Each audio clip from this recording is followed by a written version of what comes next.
வணக்கம் சார். வணக்கம். ஐடி ஸ்டாக்ஸ பொறுத்தவரையில லாஸ்ட் 2 டேஸ்ல பார்த்தீங்க அப்படின்னா, 10% வரையும் டவுன்ல இருக்கு அப்படின்றத புரிஞ்சுக்க முடியுது. அதே மாரி நீங்க ஒரு 10 மந்த்ஸ் கம்பேரிசனா எடுத்துக்கிட்டீங்க அப்படின்னாலும், 10 மந்த்ஸ்க்கு முன்னாடி அது உடைய பெர்ஃபார்மன்ஸ கம்பேர் பண்ணும்போது ரொம்ப லோல இருக்கு அப்படின்னு சொல்றாங்க. இப்ப ஐடிய பொறுத்தவரையில எப்படி சார் அது மூவ் ஆயிட்டுருக்கு? ஐடி ஸ்டாக்ஸ் வந்து ஒரு தீமேட்டிக்கா வந்து இன்வெஸ்ட் பண்ணணும்னு நினைக்கக்கூடியவங்களுக்கு இருக்கக்கூடிய சேலஞ்சுன்றது என்ன இப்ப? இப்போதைக்கு ஐடி ஸ்டாக்ஸ கம்ப்ளீட்டா அவாய்ட் பண்றது நல்லது. ஏன்னா, நம்மளுடைய இந்தியன் ஐடி இண்டஸ்ட்ரியே பார்த்தீங்கன்னா, அத வந்து இன்ஃபர்மேஷன் டெக்னாலஜின்னு நாம தப்பா பேசினிருக்கோம். It should be IT enabled services தான் நம்பளுது. ஐடிஇஎஸ் தான் நம்பளுது. ஐடி கிடையாது. என்ன வித்தியாசம் அப்படின்னு சொன்னா, ஐடினா there should be something creative. புதுசா நீங்க ப்ராடக்ட்ட ப்ரொடியூஸ் பண்ணணும். புதுசா மார்க்கெட்டுக்கு எடுத்துட்டு வரணும். ஒரு புது கான்செப்ட்ட எடுத்துட்டு வரணும். அதுதான் ஐடி. ஐடி எனேபிள்டு சர்வீசஸ் அப்படின்னு சொன்னா, நாம இப்போ பண்ற support services, call centre, ID support இந்த மாதிரியெல்லாம் நாம பண்றது. நம்மளது ஃபுல்லாவே சர்வீஸ் பேஸ்ட் இண்டஸ்ட்ரி அப்படிங்கிறதுனால, என்னைக்குமே we are at the mercy of the business it's always. So அவன் வந்து இந்த பிசினஸ நான் இங்கேருந்து வேற வேற ஒரு நாட்டுக்கு எடுத்துட்டு போறேன்னு சொன்னாலும் நம்மளது அஃபெக்ட் ஆகும். இப்போ ஏஐ எல்லாம் வந்தோனே ஃபர்ஸ்ட்டு வந்து நம்ம கோடிங் வந்து இந்தியால சூப்பரா பண்றாங்க அப்படிங்கிறதுல இட் ஸ்டார்டட். ஃபர்ஸ்ட்டு காஸ்ட்ல ஆரம்பிச்சது. அதுக்கப்புறம் நாலேட்ஜ். இங்க வந்து கோடிங் நல்லா பண்றாங்க அப்படின்னு சொல்லி தான் அமெரிக்காலேருந்தோ, லண்டன்லேருந்தோ, யூரோப்லேருந்தோ நமக்கு வேலைகள் இங்க வர ஆரம்பிச்சது. இப்போ அந்த கோடிங்க ஒரு கிளாடோ, இல்ல ஒரு சாட் ஜிபிடியோ அசால்ட்டா within a minute it's doing. So அந்த மாரி ஒரு விஷயம் நடந்துட்டு இருக்கும்போது, திஸ் இஸ் குவைட் நேச்சுரல். இப்போ சார் இப்ப ஐடி கம்பெனிஸ்ன்னு நம்ம பார்க்கும்பொழுது, உங்களுக்கு இன்ஃபோசிஸா இருக்கட்டும், டிசிஎஸ்ஸா இருக்கட்டும், ஐடிஐ மைண்ட்ட்ரீயா இருக்கட்டும், ஹெச்சிஎல்லா இருக்கட்டும், விப்ரோவா இருக்கட்டும், எல்லா கம்பெனிஸுமே வந்து அதோடைய ஸ்டாக்ஸ பார்த்தீங்க அப்படின்னா, ரொம்ப டவுன் ட்ரெண்ட்ல தான் இருக்கு. அதோடைய பெர்ஃபார்மன்ஸ் ரொம்ப வீக்கரா இருக்குன்னு சொல்றாங்க. இன்னொரு பக்கம் நெறைய லே ஆஃப்ஸ் அப்படின்றது நம்ம வந்து ஐடி இண்டஸ்ட்ரியில பார்க்க முடியுது.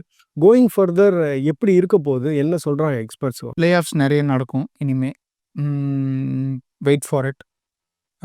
2வது அன்லெஸ் அண்ட் அன்டில் ஒரு விஷனரி ஒரு நிறுவனத்தை எடுத்து நடத்துற வரைக்கும் இப்படிதான் நடந்துகிட்டு இருக்கும். ஏன் விஷனரி அப்படின்னு சொல்றேன்னா, இப்ப இருக்கிறவங்க எல்லாமே they are only leaders. They are not visionaries. Dhirubhai Ambani was a visionary. Ratan Tata was a visionary. Okay. அதுக்கப்புறம் வர்றவங்க எல்லாருமே தே ஆர் நாட் விஷனரீஸ். ஒரு புதுசா ஒரு மார்க்கெட்டுக்கு ப்ராடக்ட்ட எடுத்துட்டு வந்து அந்த ப்ராடக்ட்ட சேல் பண்ணி அதனால வர ரெவென்யூனா ஏஐ எவ்வளோதான் வந்தாலும் அதனால நமக்கு பாதிப்பு வரப்போறதில்ல.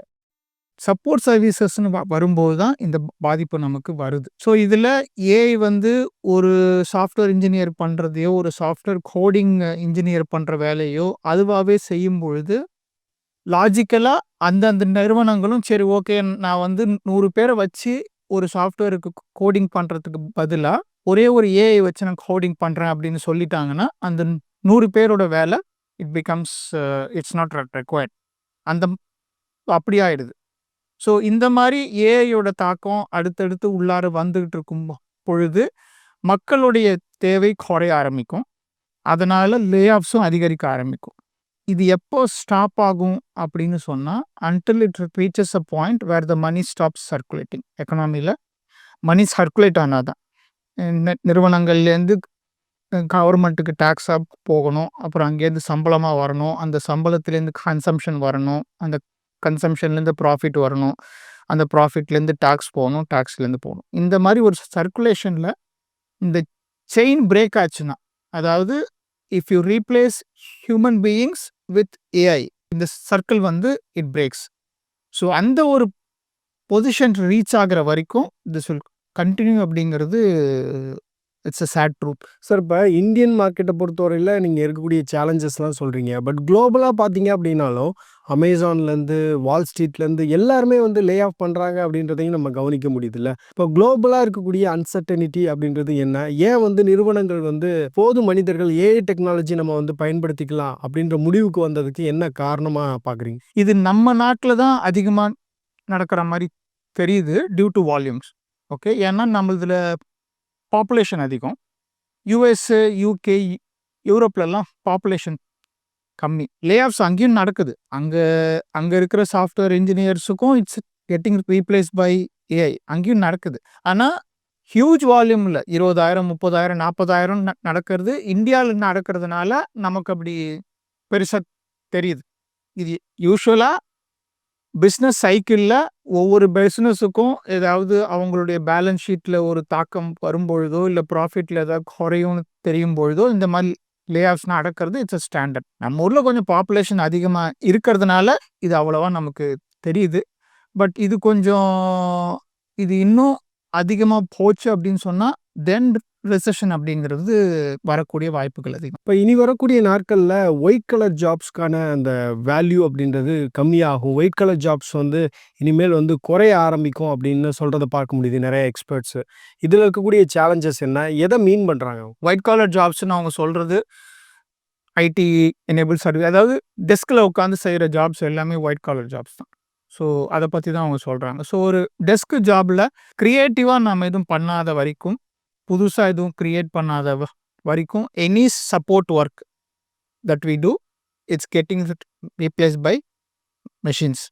நார்மலாக இப்போ ஒரு ஃபேக்ட்ரியில் இருக்காங்க, ஒரு 10 பேர் செய்கிற வேலையை ஒரு மிஷின் வந்து ரீப்ளேஸ் பண்ணி அக்யூரேட்டாக செய்யுதுன்னு சொன்னால் அந்த 10 பேருக்கு வேலை போகும். அதே தான் இப்போ இங்கேயும் நடக்குது. It is happening inside the computer. ஒரு கம்ப்யூட்டரில் நாம் உட்காந்து செய்கிற வேலையை வேறு ஒரு சாஃப்ட்வேரோ இல்லை வேறு ஏ டூலோ வந்து இப்போ ரீப்ளேஸ் பண்ணுது. பட் இதில் ஒரு பாசிட்டிவ் ஆஸ்பெக்ட் என்ன அப்படின்னு பார்த்தோம்னா, இது வரைக்கும் ஏஐ வந்து இதோட கேப்பபிலிட்டி இவ்வளோ, இதோட கேப்பபிலிட்டி அவ்வளோன்னு தான் எல்லாருமே சொல்கிறாங்களே தவிர, யாருமே எந்த ஒரு நிறுவனத்தோட தலைவருமே அந்த ரிஸ்க் எடுக்கிறதுக்கு தயாராக இல்லை. ஏன்னா ஏஐயோட கேப்பபிலிட்டிஸ் நமக்கு தெரியாது ஃபுல்லாகவே. We don't know that. Day before yesterday ஒரு ஆர்டிக்கல் படித்தேன். ஏஐ வந்து ஒரு கம்ப்யூட்டருக்குள்ளார ஒரு நிறுவனத்தில் அதை ஒரு எம்ப்ளாயி மாதிரி கன்சிடர் பண்ணி வேலை செய்ய சொல்லியிருக்காங்க. அது உடனே தனக்கு ஜாபு போக போகுதுங்கிறது தெரிஞ்சுக்கிட்டு it started doing some negative stuff. இதெல்லாம் நடந்துக்கிட்டு இருக்குது. ஸோ இந்த மாதிரி ஒரு கேப்பபிலிட்டிஸ் ஏஐக்கு இருக்கும் பொழுது, நாளைக்கு இந்த ஏஐனால் ஏதாவது ப்ராப்ளம் வந்து இல்லை ஃபைனோ இல்லை ஜெயில் தண்டனையோ, யாராவது கேஸு போட்டால், லாசூட் போட்டால் இதெல்லாம் வர்றதுக்கான வாய்ப்புகள் இருக்குது. இது எல்லாத்தையுமே அக்செப்ட் பண்ணிக்கிறதுக்கு எந்த ஒரு தலைவருமே ரெடியாக இல்லை. Nobody is ready to sign. இப்போ ஒரு ஹியூமன் ரிசோர்ஸை பொறுத்தவரையில் நம்ம வந்து அக்கௌண்டபிள் ஆக்கலாம். ஏதாவது ஒரு மிஸ்டேக்ஸ் வருது அப்படின்னா, ஏஐ பொறுத்தவரையில் நம்ம அப்படி அக்கௌண்டபிளாக மாற்ற முடியாது. ஹியூமன் பீயிங்ஸ்னா ஏதாவது ஒரு தவறு நடந்ததுன்னா இன்னார் தான் தப்பு பண்ணாரு அப்படின்னு சொல்லி அவங்கள வேலையை விட்டு அனுப்புறதோ இல்லை அவங்களுக்கு தண்டனை தர்றதோ ஃபைன் பண்ணுறதோ இட் ஜஸ்ட் கோஸ் ஆஃப். ஏஐன்னு வந்துட்டா அந்த நிறுவனத்தோட தலைவர் தான் he has to sign. Okay, இந்த ஏஐயை நாங்கள் இம்ப்ளிமெண்ட் பண்ணுறோம்.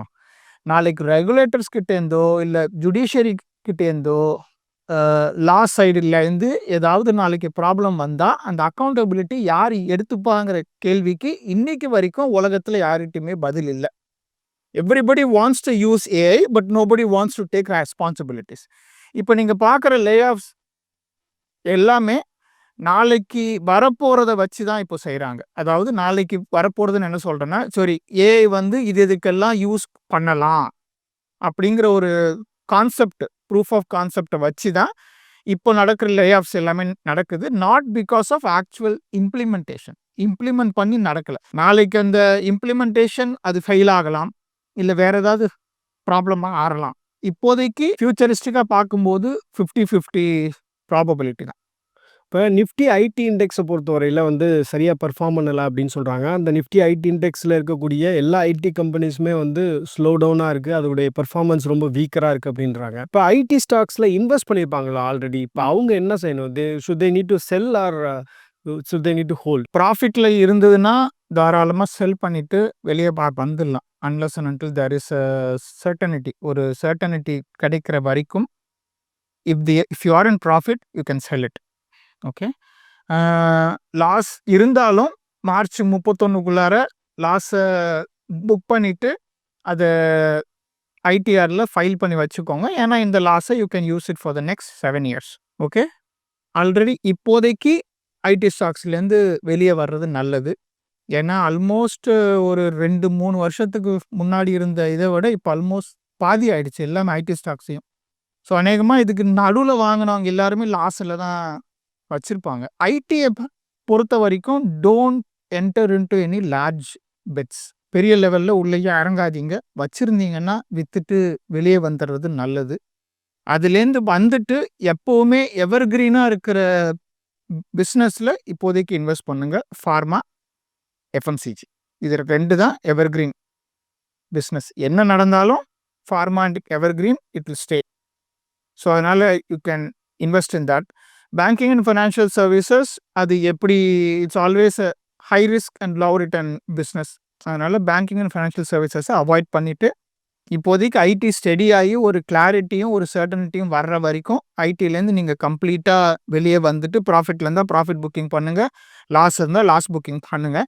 அதை பண்ணிட்டு அடுத்து ஒரு சர்டனிட்டியோ இல்லை ஒரு கிளாரிஃபிகேஷனோ வந்த பிறகு அதுக்கப்புறம் you can re-enter into IT sector. So ஒரு புரிதலுக்காக கேட்குறேன். ஐடி ஸ்டாக்ஸை பொறுத்தவரையில் அதோடைய ப்ரைஸ் அப்படின்றது ஹையராக தான் இருக்குது. இப்போ நீங்கள் ஒரு ஸ்டாக்கை செல் பண்ணுறீங்க அப்படின்னா சம்படி ஹாஸ் டு பை இல்லையா? இப்போ டவுன் ட்ரெண்டாக இருக்குது அப்படின்னு எல்லாத்துக்குமே தெரியும். இப்போ நீங்கள் சொன்ன மாதிரி வந்து ஐடி ஸ்டாக்ஸ் வந்து எதுவுமே பெர்ஃபார்ம் பண்ணலை. கோயிங் ஃபர்தர் அதற்கான ஸ்கோப் அப்படின்றது இப்போ நம்ம பேசிட்டு இருக்கக்கூடிய இந்த டைமில் வந்து கிடையாது அப்படின்றது மாதிரி ஒரு ஃபீல் இருக்குது. அப்படின்றப்ப இப்போ செல் பண்ணாலும் அதை யார் பை பண்ணுவா அப்படின்ற ஒரு கேள்வி இருக்கு இல்லையா? ஸோ அது எப்படி நம்ம புரிஞ்சுக்கிறது? மார்க்கெட்டில் 2 விதமான மக்கள் இருக்காங்க. ஒருத்தவங்க வாங்கணும்னு நினைக்கிறாங்க, இன்னொருத்தவங்க விற்கணும்னு நினைக்கிறாங்க. Both are right. ஓகே, இப்போ இதே மார்க்கெட்டில் விற்கணும்னு 2 பேத்துக்கும் ரீசன்ஸ் இருக்குது. They have their own reasons and they're both right in their own opinions and rights. Okay, இப்போது இதை விற்கும்போது இந்த மாதிரி மார்க்கெட் அன்சர்டனிட்டியில் என்ன நடக்கும் அப்படின்னு சொன்னால் பெருவாரியான மக்கள் வந்து விற்கணும்னு வருவாங்க. ஓகே, விற்கணும்னு வந்து என்ட்ரி போட்டிருப்பாங்க. எங்களை மாதிரி மக்கள் when there is a blood bath நாங்கள் இப்போ தான் உள்ள நுழைவோம். blood bath is a right time for us to go and buy stocks. இது வந்து இருக்கிறதுலே பெரிய ரிஸ்க் தான் நாங்கள் எடுக்கிறது. இப்போது டிசிஎஸோ இன்ஃபோசிஸோ விப்ரோவோ இப்போ நல்லா அடி வாங்கியிருக்கும் போது நாங்கள் உள்ள நுழைஞ்சி அதை வாங்கும்போது இட் மைட் டர்ன் அவுட் 50-50. யார் வாங்குறாங்கன்றத அதை நீங்கள் பார்க்கவே வேணாம். there is always people who will buy. ஒரு டிரான்சாக்ஷன் நடக்குது அப்படின்னு சொன்னால் ஸ்டாக் மார்க்கெட்டில் there will be a buy transaction and there will be a sell transaction. Only buyers அப்படின்னு சொல்லுவாங்க, ஒன்லி செல்லர்ஸ் அப்படின்னு சொல்லுவாங்க. அந்த கான்செப்டே ஒர்க் ஆகாது. ஒன்லி பையர்ஸ்னாலும் விற்கிறதுக்கு ஆள் இருக்காது, ஒன்லி செல்லர்ஸ்னாலும் வாங்குறதுக்கு ஆள் இருக்காது. ஸோ 2 சைடும் நடந்தால் தான் அந்த ஸ்டாக்கு சேல் ஆகிடுச்சோ இல்லை பை ஆகிடுச்சோன்னு அர்த்தம். ஸோ அதனால் நீங்கள் அதை பற்றியெல்லாம் பார்க்காதீங்க. வாங்குறதுக்கு எப்போவுமே மக்கள் இருப்பாங்க. இது எல்லாமே ஹைலி லிக்விட் ஸ்டாக்ஸ், இது எல்லாமே லார்ஜ் கேப் ஸ்டாக்ஸ். அதனால் இதுக்கு லிக்விடிட்டி எப்போவுமே உண்டு, வாங்குறதுக்கு மக்கள் இருப்பாங்க. இது வந்து ரொம்ப தவறான நேரம். நான் ஸ்டாக்கு விற்க போகிறேன்னு ஒரு 10,000 பேர் நினச்சாலும் இன்னொரு 10,000 பேர் ஓகே விலை குறையுது, ஒரு காலத்தில் இந்த stock it was very good, அப்போ வந்து அதிக ப்ரைஸ் இருக்குது, நான் வாங்காமல் விட்டுட்டேன், இப்போ அது எனக்கு டிஸ்கவுண்ட்டில் கிடைக்குது, 50% டிஸ்கவுண்ட்டு 60% டிஸ்கவுண்ட்டில் எனக்கு கிடைக்குது, நான் போய் வாங்க போகிறேன்னு வர்ற மக்களும் தாராளமாக இருப்பாங்க. சார் இப்போ ட்ரம்ப் வந்ததுக்கு பிறகு பார்த்தீங்க அப்படின்னா உங்களுக்கு க்ரீன் கார்டு தொடர்பான பிரச்சனைகள் வந்தது. அதுக்கு பிறகு இப்போ பார்த்தீங்கன்னா H1B1 விசாவை வந்து முழுவதுமாக தடை செய்யணும் அப்படின்னு இங்கே மசோதா தாக்கல் பண்ண போகிறதா சொல்கிறாங்க யூஎஸை பொறுத்தவரையில். கோயிங் ஃபர்தர் வந்து இப்போ நம்ம தமிழர்களோ இங்கே வந்து இந்தியர்கள் வந்து அமெரிக்காவில் போய் ஒர்க் பண்ணுவாங்க இல்லையா? அப்போ அவங்களுக்கு இருக்கக்கூடிய சேலஞ்சஸ் அப்படின்றது என்ன? H1B1 விசாவை வந்து ஒரு பெரிய ஆப்பர்ச்சுனிட்டியாக பார்த்தாங்க. இப்போ அவர்களுக்கு இருக்கக்கூடிய நெருக்கடி அப்படின்றது என்னவா இருக்கும் சார்? அவங்களுக்கு நெருக்கடி கிடையாதுப்பா. இப்போ இருக்கிற H1B பற்றின ரூல்ஸ் அண்ட் ரெகுலேஷன்ஸ் எல்லாமே it's applicable only for the new H1Bs. புதுசாக அப்ளை பண்ணி வாங்குறாங்கல்ல, அவங்களுக்கு தான் இந்த ப்ராப்ளம். ஆல்ரெடி வாங்கியிருக்கிறவங்களுக்கு இப்போது ரெனியூவலுக்கோ அந்த மாதிரி எந்த ப்ராப்ளமும் இப்போதைக்கு இல்லை. ஏன்னா ஆல்ரெடி வாங்கியிருக்கிறவங்க they can renew it whenever they want. ரினியூவலுக்கான எந்த ரூல்ஸுமே அகைன்ஸ்டாக அவங்களுக்கு இல்லை. இன்னொரு அட்வான்டேஜ் இப்போ இருக்கிற H1B விசா வச்சிருக்கவங்களுக்கு அவங்களுடைய டிமாண்ட் இப்போ அதிகமாகும். யூஎஸில் டிமாண்ட் அதிகமாகும் போது they can demand more salary. Okay, so H1B visa தற்போதைக்கு வச்சிருக்கிறவங்களை பொறுத்த வரைக்கும் it's an excellent opportunity for them. அவங்களுக்கு நல்ல விஷயங்கள் தான் நடக்க போகுது. அவங்களுக்கு வேலை வாய்ப்பு போகிறதுக்கு வாய்ப்பு இல்லை. ஏன்னா H1B விசா வச்சிருக்கிறவங்க கிடைக்கிறது இனிமேல் ரேர் கமாடிட்டியாக ஆகும்போது, சப்ளை ரெடியூஸ் ஆகும்போது அவங்களுக்கான டிமாண்டு அதிகமாகும் இப்போ. So it's advantages for them. ஆனால் புதுசா அப்ளை பண்றவங்களுக்கு 2027 வரைக்கும் இப்போதைக்கு ஸ்டாப் பண்ணி வச்சிருக்கிறதுனால, unless and until there is a policy change அது வரைக்கும் நமக்கு புதுசா வாங்குறவங்களுக்கு இட்ஸ் எ சேலஞ்ச் தான். புதுசா ஏன் வந்து H1B விசா வந்து குடுக்கக்கூடாதுன்னு நெனைக்கிறாங்க? அதுக்கு அவங்க சொல்லக்கூடிய காரணம் என்ன சார்? அவங்க தேசத்தோட அன்எம்ப்ளாய்மெண்ட்ட குறைக்கிறதுக்காக. இப்போ ஒரு சாஃப்ட்வேர் இன்ஜினியர் அங்க இருக்காரு. அந்த சாஃப்ட்வேர் இன்ஜினியருக்கு 1 மணி நேரத்துக்கு $150லேருந்து $300 வரைக்கும் அவங்களுடைய ஸ்கில் செட்டுக்கு ஏத்த மாதிரி போகும். ஓகே. இப்போ அதே வேலைய அந்த நிறுவனம் இந்தியாவுக்கு எடுத்துட்டு வந்து இந்தியன் சாஃப்ட்வேர் இன்ஜினியரை யூஸ் பண்ணினாங்கன்னா 1 மணி நேரத்துக்கு $15 $20 தான் அவங்க பே பண்ண வேண்டியிருக்கும். ஸோ 150 to 300 எங்க இருக்கு? 15 to 30 எங்க இருக்கு? ஓகே. இந்த ஒரு வித்தியாசம் தான். யுஎஸ்ல என்ன நினைக்கிறாங்கன்னா, நீ தான் சாஃப்ட்வேர் பண்றல்ல, ப்ராடக்ட்ட காஸ்ட்லியா விக்கிறல்ல எல்லாருக்கும். அந்த வேலைய நம்ம நாட்டுல இருக்கிறவன செய்ய சொல்லு. எதுக்கு நீ ஃபாரின்ல போய் நீ எடுக்கிற? இத வந்து இத்தன நாளா யுஎஸ்ல ஒரு ரெக்வெஸ்ட் மாரி வச்சிருந்தாங்க. கார்ப்பரேட் யாருமே அத பத்தி தே டிட்ன்ட் லிசன். ஓகே. அவங்க அத பத்தி யோசிக்கவே இல்ல. அதுக்கப்புறம் தான் இந்த ரூலே வந்தது. சரி ஓகே. நீ இங்கேருந்து எடுத்துட்டு வர்றத குறைச்சுக்கோ அப்படின்னு சொல்லிட்டு. இல்லாட்டி அவாய்டே பண்ணிடு. நான் அப்ரூவ் பண்ண மாட்டேன் அப்படின்னு சொல்லிட்டாங்க. இது வந்து அவங்களுடைய எம்ப்ளாய்மென்ட் இண்டஸ்ட்ரிய பாதுகாத்துக்கிறதுக்கு தான். அவங்க நாட்டு மக்களுக்கு அதுக்குரிய எம்ப்ளாய்மென்ட் நான் தரணும், ஆப்பர்ச்சுனிட்டீஸ் நான் தரணும் அப்படிங்கிறதுக்காக தான் இந்த H1B ரூல் வந்தது. எடுத்துட்டே வந்தாங்க இப்போ. இப்போ H1B கிடைக்காம போகலாம். ஆனா the work will still come to India. இங்கிருந்தே பண்ற மாரி பார்த்துப்பாங்க. சார் இப்ப எந்த ஒரு ப்ராடக்ட்டா இருந்தாலும் சப்ளை அண்ட் டிமாண்ட் தான் வந்து அந்த ப்ராடக்ட் உடைய பிரைஸ வந்து டிசைட் பண்ணுது. இப்ப நம்ம குளோபலா பார்க்கும்போது ஒரு அன்சர்டனிட்டி இருக்கு.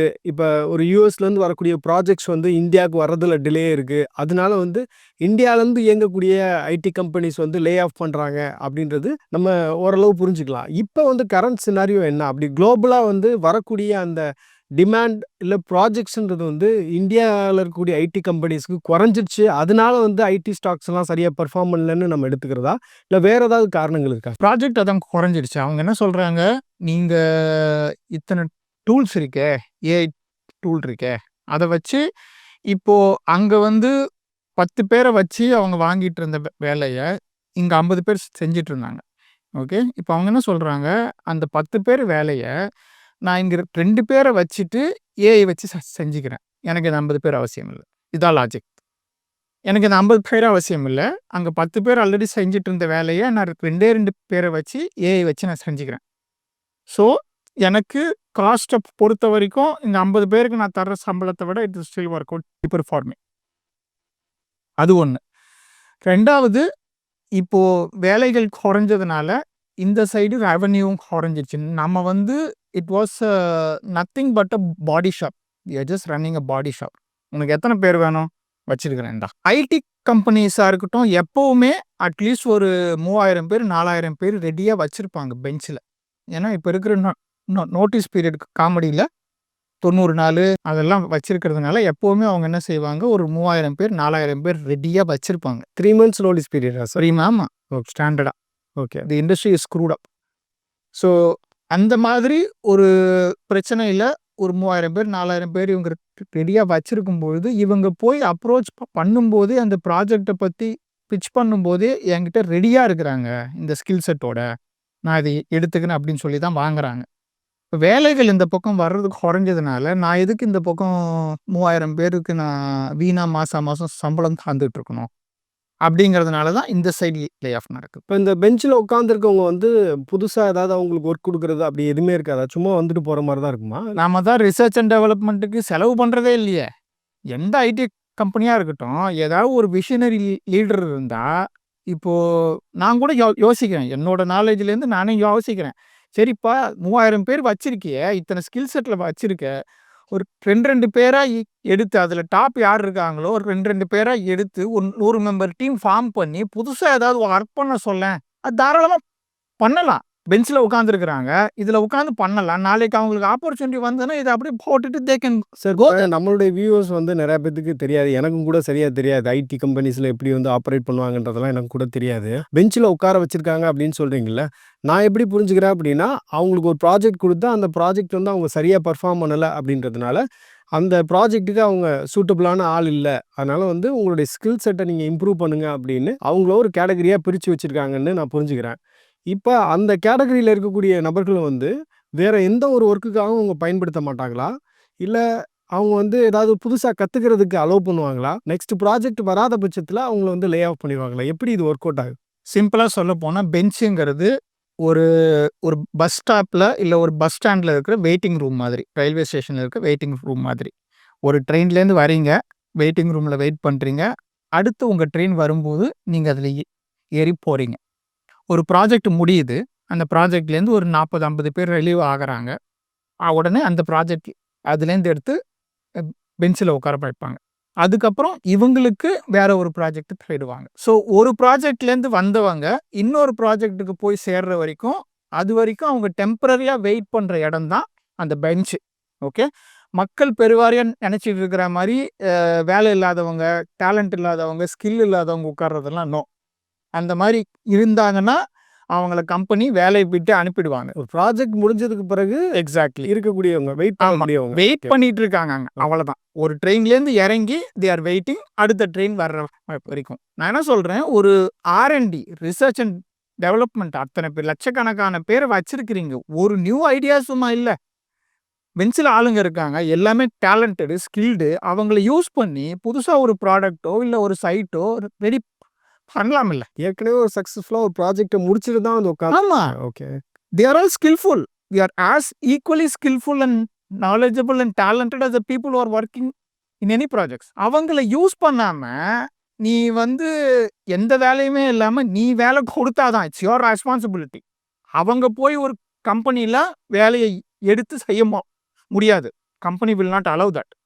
ஸோ எந்த கம்பெனி வேலைக்கு எடுக்கிறாங்களோ நீ தான் அவங்களுக்கு வேலை தரணும். You have to show them the direction. You have to get new ideas. ஒரு புது ஐடியா வந்து ரிசர்ச் அண்ட் டெவலப்மெண்ட் பண்ணி இருக்கிற skill already you are paying them, use them. அந்த மாதிரி தான் எந்த கம்பெனியுமே பண்ணுறதில்ல. ஆரம்பத்துல சொல்லிக்கிட்டு இருக்கேன், ரிசர்ச் அண்ட் டெவலப்மெண்ட்டை கரெக்டாக பண்ணுங்க. பெஞ்சில் இருக்க ரிசோர்ஸஸ் எல்லாம் டேலண்டட், யூஸ் தெம்.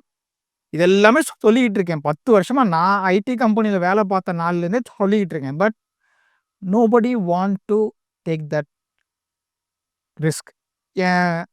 நம்ம ப்ராப்ளமே இதுதான். கிரியேட்டிவாக யோசிக்கிறவன் ஒரு ரேஷனல் பர்சன் கிட்ட போய் இதை சொல்லணும். ரேஷனல் பர்சன் வந்து அவன் கண்ணுக்கு நம்பர்ஸாக தெரிஞ்சால் மட்டுமே, ஒரு கன்ஃபார்ம்டாக ஒரு சர்டனாக தெரிஞ்சால் மட்டுமே தான் அந்த மேனேஜரோ அந்த லீடரோ தே வில் அப்ரூவ். அதனால தான் சொல்கிறேன், விஷனரி கிட்ட போய் சொல்கிறதுக்கும் ஒரு லீடர்கிட்ட போய் சொல்கிறதுக்கும் வித்தியாசம் இருக்குது. எனக்கு ஒரு புது ஐடியா இருக்குது அப்படின்னு சொல்லி ஒரு க்ரியேட்டிவ் பர்சன் வந்து ஒரு விஷனரி கிட்ட போய் சொன்னால் சேம் வேவ்லென்த். ஒரு லீடர் கிட்ட போய் சொன்னால் என்னப்பா இது ஒர்க் அவுட் ஆகுமா இல்லை ஒர்க் அவுட் ஆகாதா.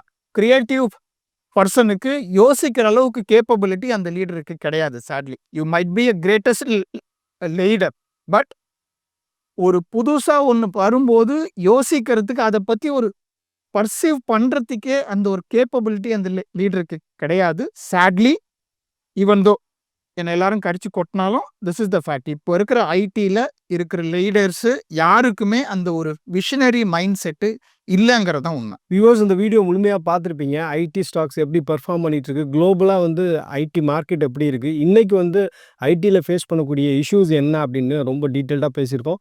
உங்களுடைய கருத்துக்கள் என்ன அப்படின்றதையும் கமெண்ட் செக்ஷனில் சொல்லுங்கள். Thank you sir. தேங்க்யூ. மேலும் ஈடி தமிழ் சேனல்ல வரப்போகும் பிசினஸ் மற்றும் அது ரிலேட்டடான வீடியோவை பார்க்க உடனே கீழே இருக்க சப்ஸ்கிரைப் பட்டனை கிளிக் பண்ணுங்க.